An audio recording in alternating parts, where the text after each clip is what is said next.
Hi guys, dito na naman tayo sa Binondo. Pupunta tayo ng Divisoria. Bibili kami ng prutas. Tingnan natin guys yung sitwasyon dito sa bilihan ngayon ng prutas. Dahil alam natin na magdi-December na eh. Maraming kababayan natin na gustong bumili ng prutas. Dahil yan naman kalimitan na handa natin yung mga bilog.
Tayo guys sa Santo Cristo Street.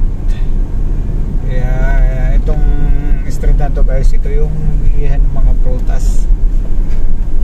Saka yung mga plastic na guys, tulad niya yung mga ganito, urukan. Yan o, dito ang bagsakan. Nakikita nyo yan mga ano, dahil siyempre alas 12 break time.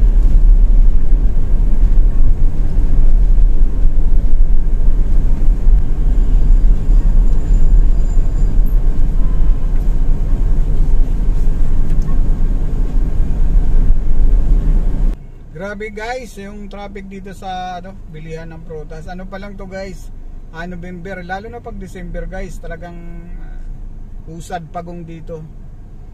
Kaya maganda dito guys, magpa-park ka talaga sa mga parking.